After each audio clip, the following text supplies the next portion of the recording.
This is Frank Collada, and you are listening to Gangland Wire. And if you're ever in Vegas, take the Frank Collada Casino Tour, 702-622-0850. Thank you. Do you swear that the testimony that you are about to give before this subcommittee is the truth, the whole truth, and nothing but the truth, so help you God? Yeah, I will. So when they take the silver dollar, they got to go around different banks and cash it in. Former Kansas City Police Department intelligence detective and now attorney Gary Jenkins produced 4 documentary films, most recently Gangland Wire, creator of smartphone app entitled Kansas City Mob Tours. Download it now. If you like what you hear, go to ganglandwire.com. Navigate to the shop page. We need you to put a hit out on our donate button. Gangland Wire True Crime Stories is produced at the Big Dumb Fun Show Studio 4. And now, here's Gary Jenkins. Welcome, folks. We're back here in the second part of a 2-part series with our good friend David Amoroso, Skype calling in from Europe. We're here in the Big Dumb Fun Show in the middle of Kansas City in the Ice House. My good friend Aaron is sitting over there at the control board right now. Aaron, say hello to everybody. Hello, Aaron. Oh, I said say hello to everybody. You should say hello, everybody. Because everybody, hello, everybody. I know, I'm just teasing you. Having a little fun at your expense. We didn't even know that Hello, Aaron was a thing until we did that episode at, we were interviewing Craig Glazier, the King of Sting, and there was a wiretapper who had come out to the recording session and came up to us and said, "You didn't say hello, Aaron." Yeah, we got our good friend David Amoroso. Say hello, David. Hello, everybody. If you were going to follow it, Aaron would say, "Hello, David." But anyhow, yeah, we just have a little fun. You know, in the last episode when we kind of talked about the Cray brothers, interesting kind of at the end of that, how the Cray brothers as a loose cannon had to kind of be put in line. And they were there at a casino in London, and they basically these American guys who were American La Cosa Nostra coming over because they're the ones really operating the casino, right? Right. They were from the Genovese family in New York. And they were kind of, it sounds like maybe George Raft was over there helping to on the spot, on the scene, to oversee their interest. And they also sent a guy over, kind of like Chicago Outfit sent Tony Spilotro out to Las Vegas. They had Lefty Rosenthal inside the casino to make sure everything was running smooth and the skim was running. But they sent Tony Spilotro out to do any kind of enforcement activities. And then they also had Tuffy DeLuna from Kansas City go out every once in a while to straighten some people out. So it's kind of the same sort of a thing. If it had been the Kansas City mob in the 60s and the Cray twins had come around, they would have sent Lefty, or they would have sent Tuffy DeLuna over to straighten them out if they needed some straightening out. Yeah, I think that's their modus operandi. I think that's how they worked. That's how they ran things. And it goes to show that they kept on doing that for decades after that as well. So in the 60s on to the 80s when it was in Las Vegas. Well, I'm kind of interested in how the mob from America came over and helped out with the operations in gambling casinos in Europe. That seems like they would already have that kind of in their pocket. Well, it was interesting because, obviously everyone knows about Cuba and how they ran casinos in Havana until Castro came in and took everything over.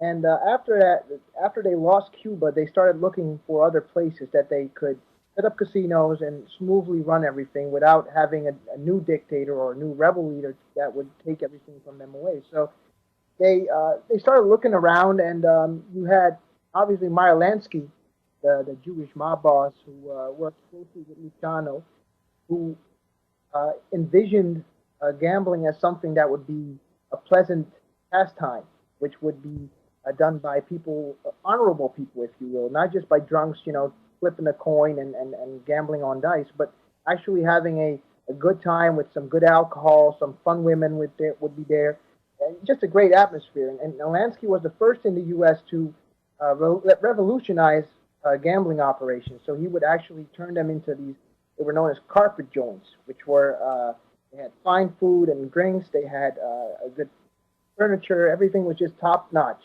And that basically set everything off. After that, it would just continue to expand.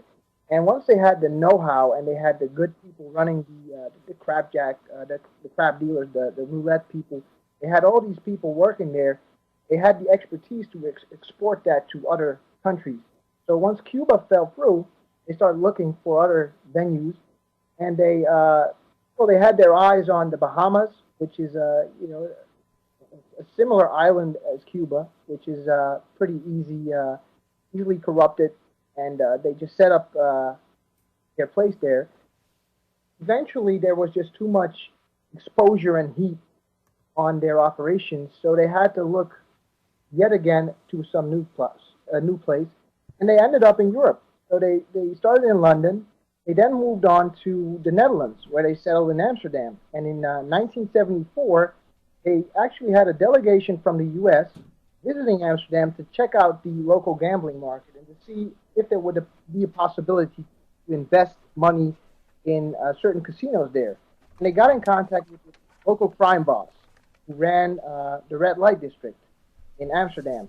He also ran several small-time casinos. And they sat down with this guy and, basically made him an offer that he couldn't refuse. He would help offer protection to the casinos, and they would invest $1 million into a professional casino. It would be the first professional casino in the Netherlands because we had, there wasn't any illegal gambling. It was done by the state was allowed to run several casinos, but no one else was. So this was like pretty much anyone would like to gamble. So there were a lot of illegal casinos, but nothing that would really be impressive, nothing professional. And once the Italians came here, the Italian Americans, things just took off. And at that point, you had professionalized gambling in the Netherlands run by people that were doing this kind of thing since Cuba. And it was actually done by one particular crew that was under Vincent Allo, the guy from the Genovese family. He was a soldier, but he ran a crew of associates, actually all brothers, three brothers, the Cellini brothers, Dino, Eddie, and Bobby. And these guys, they were just total professionals as far as gambling was concerned. They ran all these casinos for the mafia. And it was just this core group of people with Lansky, Vincent Allo to protect them from the Cosa Nostra Italian-American commission, if you will. And you had these guys basically doing everything for the mafia. So you had a core group, and they ran gambling schools where they educated their own personnel, and they would export these people to London, to Amsterdam, to Germany, where they ran several casinos.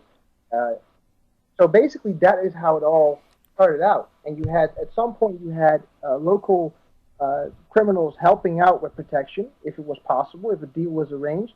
And at other times, you had a guy like Charlie de Blay Turenne, who would help out and offer his own protection to the casino operations in London or in a foreign country. So that pretty much is, in short, how they expanded across the world and how, basically they made a ton of money doing that. So that's after Castro takes over Cuba and they made a little foray up into the Bahamas and then moved to Amsterdam where gambling is already legal. Now, that's Vincent Allo. That's the guy they called Jimmy Blue Eyes, I think. Yeah, correct. Yeah.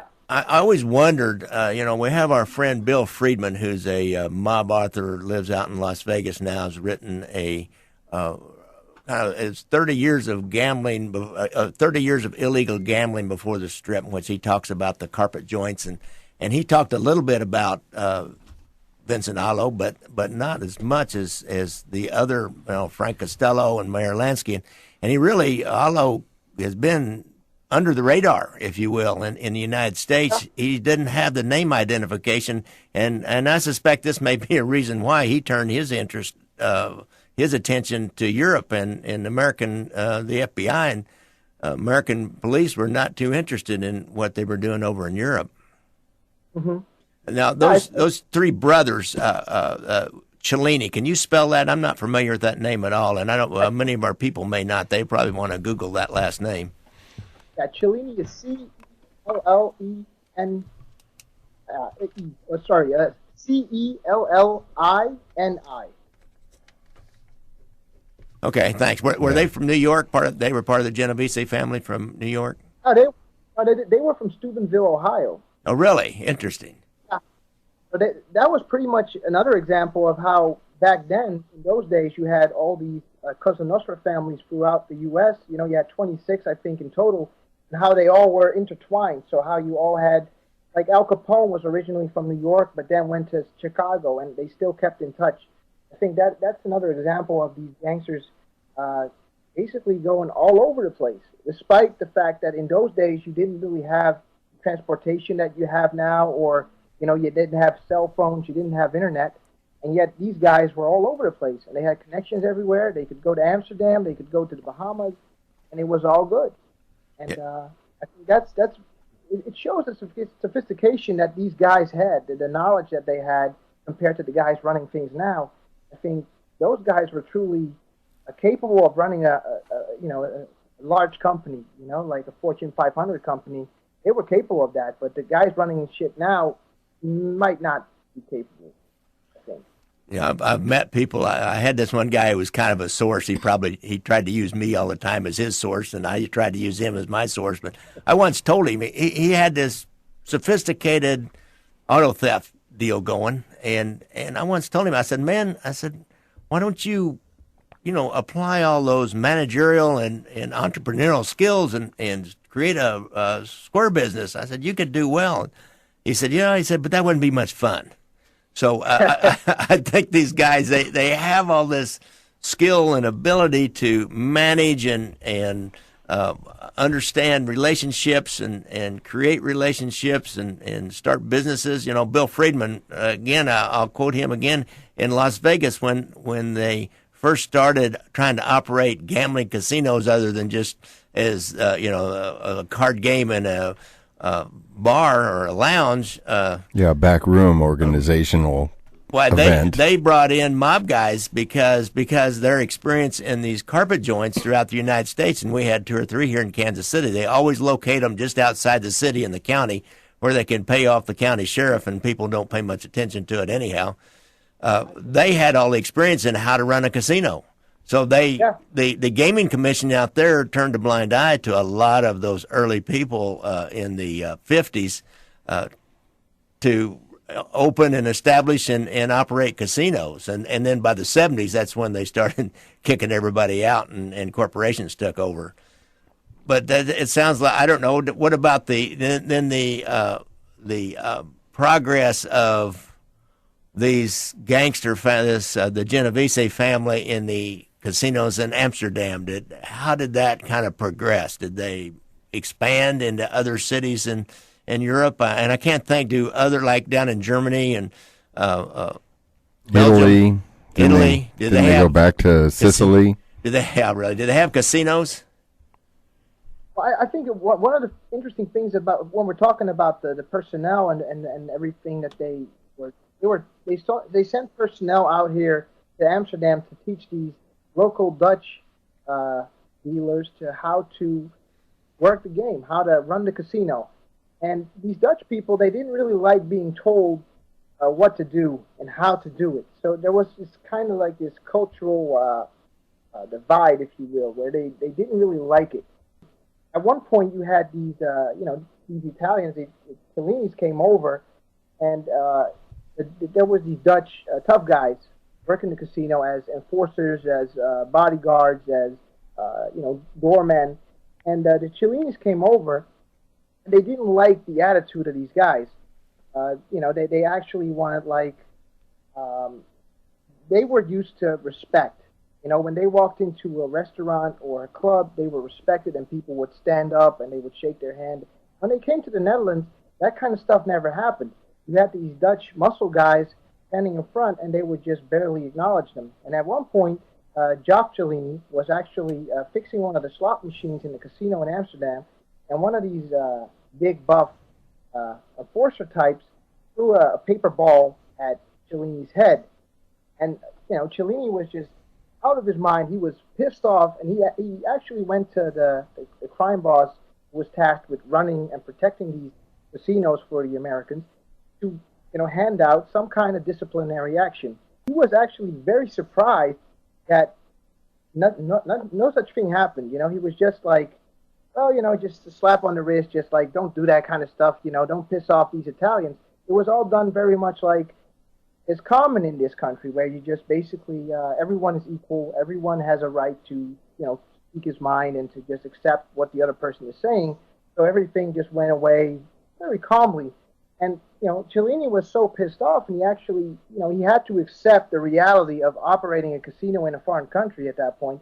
But he did say, according to sources, who at the time were talking to reporters, he actually said, you know, if you had done this in my country, you know, you would have been a dead man by now. So that's one of those instances where you have people from two different cultures crashing into each other, and this had all to do with the professionalism of the crew that they were used to working with.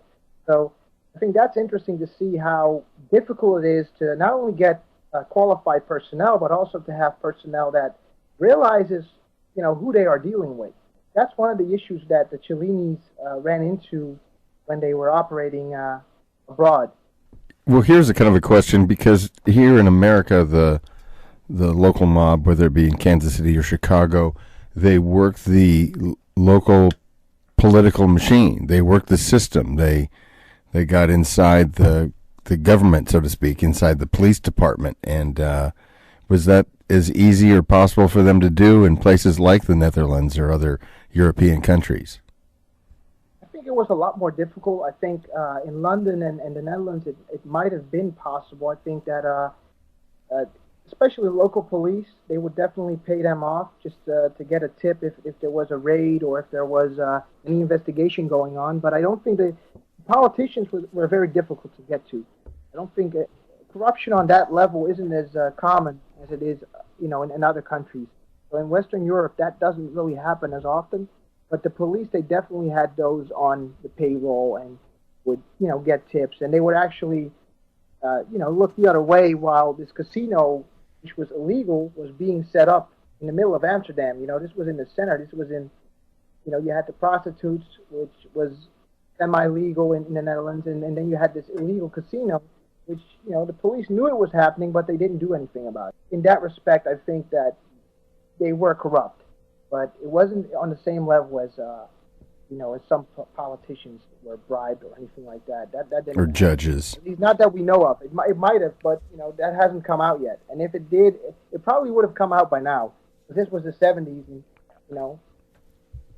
Yeah, I agree. It would have been out by now. You know, up in Chicago, they even had judges paid off. They got a couple of guys, Tony Splatro and Harry Edelman, a couple of hitmen up there, both got not guilty on the murder. They had a pretty slick deal. They would opt for a bench trial or a trial in front of a judge without a jury. And if the defendant wants that, why the state's gonna give it to them. The judge was already paid off, and against all the evidence, at the end, judge says not guilty, and they walk free. They even retried one guy because it was so blatant, it was so bad. And I think Splatro would have retried him on his, but and then he got killed himself, and Edelman got killed also. What about, are there other, these are legal casinos already that they've infiltrated, just like they did in Las Vegas. Now, was there legal gambling, say, in Belgium or Germany that they moved into? This was actually illegal gambling. There was no legal gambling. You had legal casinos, but those were all run by the government, so you couldn't infiltrate them. But they actually set up this casino and the same one in London. They were illegal, so you know, it wasn't really.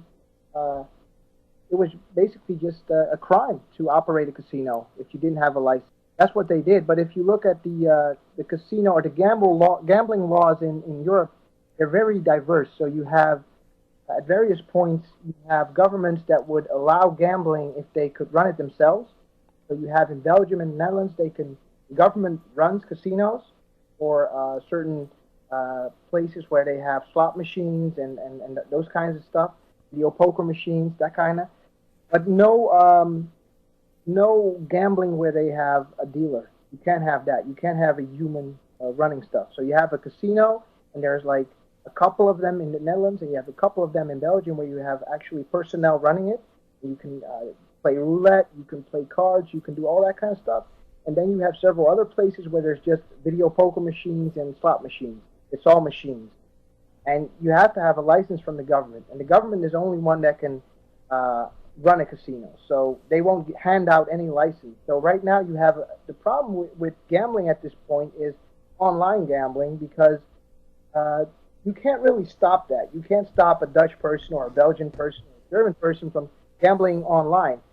So right now they're looking into opening up the gambling market and giving outsiders a chance to bid on a license.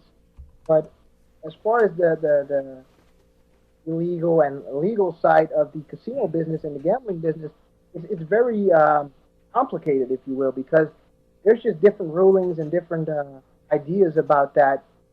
You know, if you go to Belgium, it's a different. If you go to England, it's different. If you go to Germany, so that's the biggest issue when you're looking at gambling throughout the decades, by the way, because this has been playing for so long, and it just seems like for some reason we can't fix this. We can't really find a consensus on how to handle this. So I don't know. So you have quite a little bit of government, shall we say, government-sponsored or government-sanctioned casinos and video poker operations where it's nothing but machines, and of course you've got a national lottery, I believe, over there.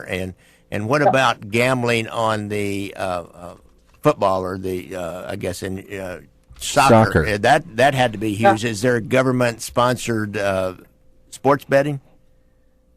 The same, yeah. The government has taken over gambling. I guess it's the same like I think it was what was it, Dutch Schultz in Harlem, who had the numbers racket, and then once that was a success, eventually the government took it from him or from his successors, and now they run the lottery in the U.S. as well, and it's the biggest thing.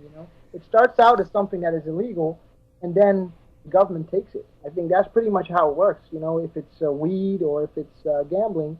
It pretty much comes down to it. If it makes money and it doesn't hurt a lot of people, the government is interested in, running it themselves. And I think that's happened with gambling and, weed or medicinal drugs. Yeah, it's got to be hard in a country like the Netherlands, where if your organization is all about operating vice, and you're in direct competition to do that with the government, really, it's got to be hard to make a living. Well, the funny thing about the Dutch casinos actually is that they ran a loss, and it doesn't really, something smells fishy when a casino is losing money. Somebody's skimming. Exactly, but you don't know for sure, but they're not doing as good as they used to. They're actually talking about a bankruptcy for these casinos. So there's something going on that you would expect that the criminals would have a difficult time, when in reality, because the Netherlands is known as a free country with a lot of these vices on offer, that there's people from France, from England, from Italy, from Spain, Portugal. Everyone is coming to the Netherlands to, see these vices, to experience these vices.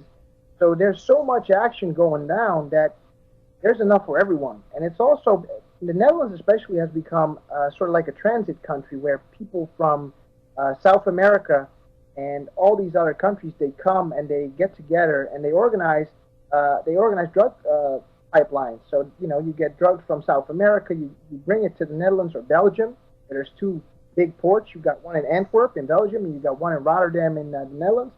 The drugs comes in, and from the Netherlands, you can ship it anywhere. You can, there's no borders. So you can just drive your truck to Italy, to Spain, or wherever. Obviously there's checks and whatnot, but it's not as like there's customs every border you get. It doesn't happen. So the drug smuggling especially has become just out of control with it's amazing, really, because like you said, we have it all here. So you would expect the market to be saturated, but it's not, and especially not because the prison sentences for drugs are not as high. I'm not sure exactly on how it works, but if you get caught with millions in drug money or some weapons weapons are a problem still because we consider those more dangerous than drugs. So, but if you're caught with drugs, you might get busted for several hundred kilos, but you can get out within a decade.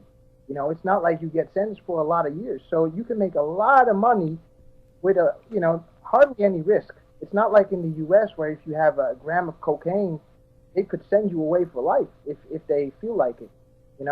So I think that really attracts a lot of these drug bosses from all around the world to set up camp here and just organize drug deals, just nonstop.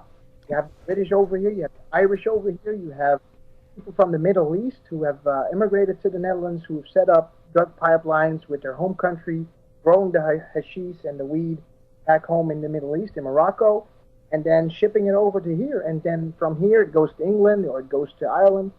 That kind of stuff is happening a lot at the moment. Is part of that a result of the European Union and the fact that because all those countries came together as a union of countries and they opened up their borders so that there are no stops, that people took advantage of that? Now they can, like you say, they can import the stuff into Antwerp or there in the Netherlands and then ship it throughout pretty much most of Europe without anybody ever stopping their vehicle. In modern times now, a lot of mainly organized crime in Europe has morphed into, and the same way in the United States, the drug business, because it's so lucrative. And the Italian La Cosa Nostra mafia has pretty much lost any kind of a stranglehold or a domination of those rackets on it, because it's too lucrative again, and they never really, at least in the United States, they kind of maintain a hands off as far as narcotics as an organization. They'll have individual members who may do some action, take on a narcotics piece of action, but mainly they just want to invest money in it. So in more modern times, like these illegal casinos and lottery and sports gambling, is there, for example, you can make a sports bet in Las Vegas, but you can't make it in other casinos in the United States. So there's still a book, and the book is always ran by the La Cosa Nostra Mafia, is my experience in the United States. Is there anything like that in modern times in Europe? Yeah, it's the same thing. It's not as big over here. We have online gambling, which is a lot bigger. But if you look at the American Cosa Nostra, they got a lot of these offshore gambling websites. So the website itself, you can just go onto it and then you gamble and you place your bet in Costa Rica. So the American Mafia has done that setup. And I think that if you're looking at European gambling, we have a similar kind of thing where you go to a website, place your bet on soccer or football or tennis, and it's actually gotten to the point where I think you had the same thing in the NFL and in baseball, where you had corruption, where you had match fixing, where we all know the story about Arnold Rothstein, who fixed the World Series. And I think in Europe, we're hearing a lot more stories about big soccer matches being fixed by the mafia. It's not the American mafia, but it's the Italian mafia, the groups from Calabria, the 'Ndrangheta. You have the Camorra and Cosa Nostra, where they infiltrate these soccer teams, or they get to certain people and they manage to get if you can bet on who gets the first yellow card or who gets the first throw-in, when the ball goes over the line and another player has to throw the ball back into the game, you can actually bet on that. So if you bribe a certain player and you ask him, hey, if you put the ball out and you throw it back in and that minute, you got a lot of money on the line. And what we're seeing right now, and we never really believed that could happen with our local football teams or soccer teams, but right now we're realizing that what happened back in the day with American baseball and American football is actually happening to our own, lovely game as well. If you're looking at these activities, I think you're going to see a lot of these Italian mafia being involved, but also the Chinese gambling syndicates, because these guys are far, far away, and they have absolutely, there would be no reason for them to be involved in gambling on a second grade team somewhere in a faraway competition in Finland, for instance, or Sweden. But that's what they're doing. They're trying to get these small teams in smaller competitions, and they're trying to bribe players and then bet massively on it. And for some reason, that's huge business, and that's what we're seeing right now. And I don't know if there's Italian American mobsters involved in that. It could well be, because Las Vegas is still the mecca of gambling, and you have a lot of these offshore gambling websites run by American mobsters. So it could very well be that they have a certain in with a lot of these guys. But that's the trend you're seeing right now, that you have gambling on soccer and online gambling especially, and you have syndicates trying to get close to certain players so they can throw a game. We had our problems, and we have had even maybe up into the 50s that kind of got less. But I know in the modern times, the NFL, for example, will hire in every city will hire a recently retired FBI agent as to do two things. Many times they hired another guy who was a retiree to just give drug tests to the players. But all they do is just go into the locker rooms, go into the they have complete access to the locker rooms, to the umpire's locker room, which nobody else really has this access in the locker rooms in baseball and football, both in the NFL and the Major League Baseball.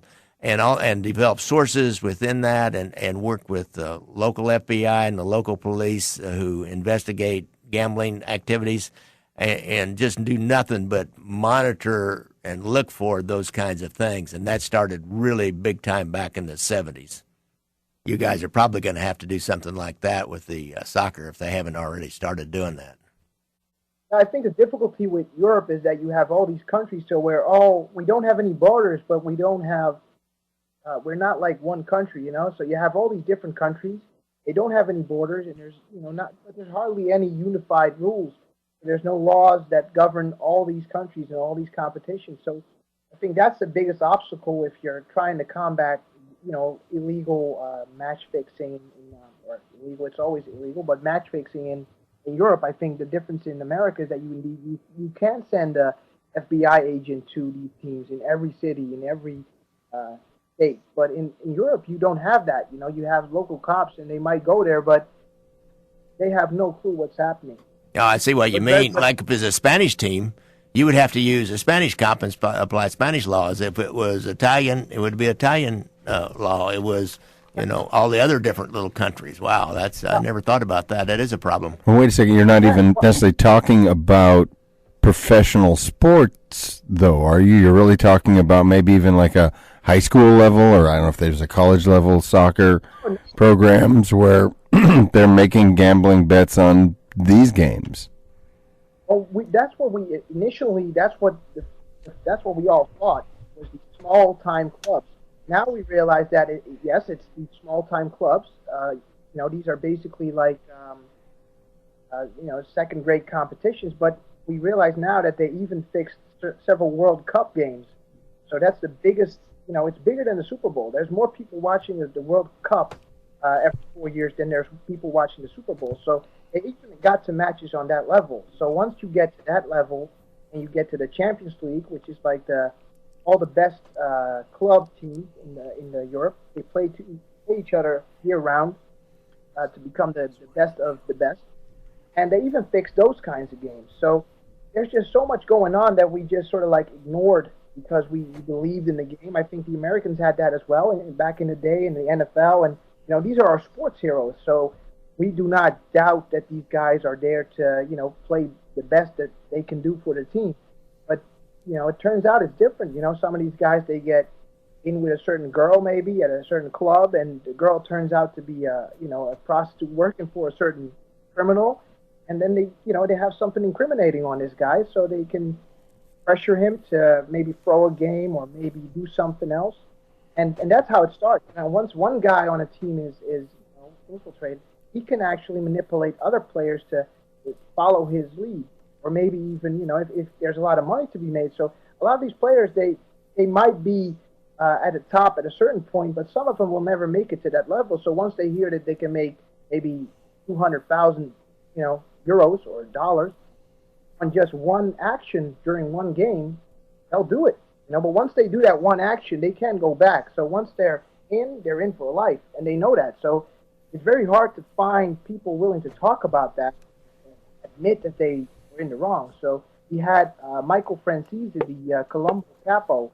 He was actually talking to people involved in tennis about the dangers of illegal gambling and match fixing and stuff like that, and how the mob would operate to pressure these kinds of players into, getting them to do stuff for them. Oh, really? He was like, Michael Franzese. He's like consulting with them on the danger. That's interesting. Get it right from the horse's mouth, or at least somebody that learned it from the horse's mouth. Yeah, and you're not talking about the 70s, 80s, and 90s. You're talking really about today. Yeah, recent years. I think Michael Franzese talking to, I think it was the U.S. Open tennis tournament, and he was talking to several players about the dangers of gambling and the dangers of, these criminals trying to influence you to, it's never really about losing a certain game, but it's about it always starts with a small thing. Like in tennis, it could be, first play, throw the first game, the first game, just go down for 40 love, which is you make no points in the first game. That's you're not losing the entire match. You're just throwing one little piece of it. And most players would say, well, that's not so bad, but it's the start. And Michael Franzese probably, I'm not sure, but I'm thinking that's what he does. He's explaining to these players, once you do that, look, you can't go back. Once you've done that, you have to remember that you're in there now. You're in this for life. Or you admit what you've done, and then you get expelled from your beautiful sports career. So it's sort of like a lose-lose. You can't make any money with these guys once you're in, because once you're in, you have to continue, throwing games and throwing maybe even matches. And at one point, your whole career is dead. That's true. Once they own you, as you talked about earlier, in, I think the first program about, if you do business with these people, then they feel like they own you. And once you do a little bit of business with them, they feel like they own you for life. And anything you do is a betrayal, and you don't want to betray these guys.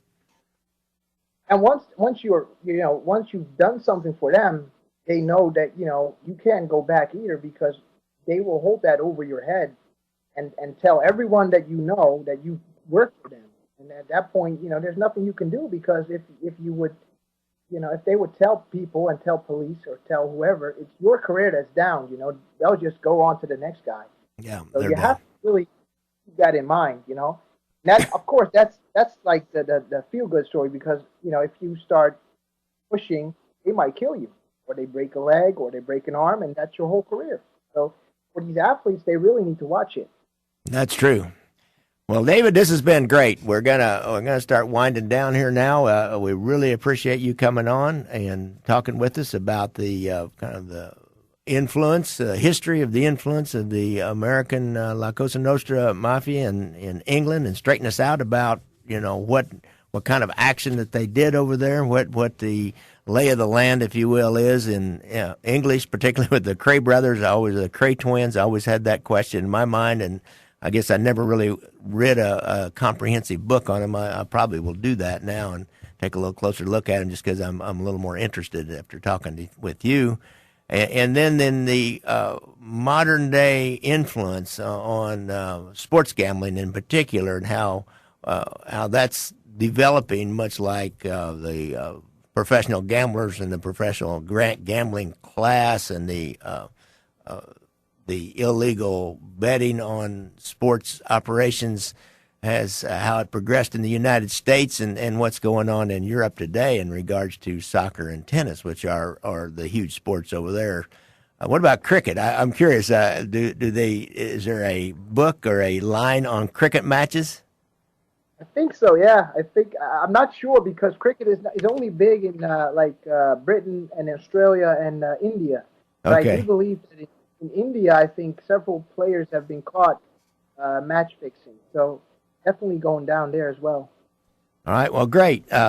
Folks, if you want to be entertained and educated and enlightened about the international organized crime families, the Russian mafia, the Yakuza, and other families like that, European families, go to David's website. It is www.gangstersinc.org. That's www.gangstersinc.org. That's like Gangsters Incorporated.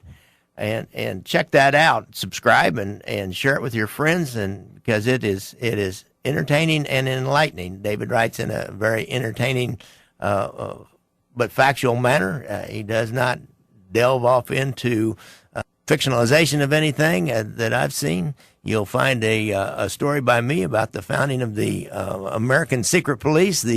And actually it's not. It's kind of secret. The law enforcement intelligence units across the United States, which were formed to fight traveling professional criminals, of which the La Cosa Nostra families were the primary offenders and of traveling professional criminal of the traveling professional criminal class. Well, it's hard to spit that out 2 or 3 times, David. We're really glad that you could be here. Yeah, thanks for having me. I had a blast. I'm looking at his website right now. Here's an article. Looks like he has from a friend of ours that we've talked to, Mr. Lindblom. Oh yeah, Gunnar Allen Lindblom. He's done some stuff on your site. I didn't really realize that. I knew he was doing some stuff on the National Crime Syndicate site. Here's a story that entitled "How I Became an Enforcer for the Detroit Mafia Family." Interesting. Did you talk to him by phone? He's an interesting guy. Not yet. I hope to in the future. Right now, he's just writing certain pieces for me, and he's really going like a madman right now. Since he's been out, he's been writing nonstop. It's like every week there's a new article out. I've noticed that. We've got a 2-episode series of him coming up. When his book gets released, I'm going to release that probably about the middle of April. So, there's a insatiable demand for information about organized crime, no matter what. One thing I've never gone into is to the Chinese triads and Tong societies. I need to take a look at that one of these days, and sound like you may know something about that, David. Yeah, definitely. Or the Russian Mafia. And the Russian Mafia. I've never done anything on that. Well, we'll have to get back with David and have another program or two on those subjects. Would you be willing to come back and talk with us on those, David? Yeah, I would love to come back, man. All right. Well, I think it's time that I gave my public service announcement, folks. It's if you have a problem with drugs or alcohol, or you have a friend or relative or a loved one that has a problem with drugs or alcohol, make your first call to First Call. You can call 816-361-5900 or go to their website, www.firstcallkc.org. What do you got to say to that, Aaron? I've got to say, folks need to get the Kansas City Mob Tour app. For $1.99, you can get your own personalized tour of notorious mob locations in and around Kansas City. Also, buy or rent the documentary that started it all, Gangland Wire, available on Amazon as a streaming download, or you can buy it. And get the book that Gary has out now, Leaving Vegas. How the mob correction on that, folks. How the FBI wiretaps ended mob domination of Las Vegas casinos. And I have another book, Aaron, and if you want to, I haven't quite got it done yet. It'll be by the time this goes up, it'll be done. If you subscribe to my website, I will send you either a free Kindle version or just a PDF file, if you don't have a Kindle, of my new short book on surveillance techniques. And I'll use a lot of my own personal experiences on how to conduct surveillances, and from that you might be able to figure out how you can avoid surveillances or spot surveillances. You can't really avoid them, but you can spot them pretty quick. If you're out there worrying about the police following you around, and I can give you some tips out of my experience on how to spot those cops that are nosing around. Now, if you're really doing something really bad, you're never going to spot them following you around, but for you in-between guys that get a little paranoid, well, this will give you tips on how to spot surveillance. All right, Aaron, I think that's all I got to say. Say good night, David. Good night, David. Good night, Aaron. Good night, Gary.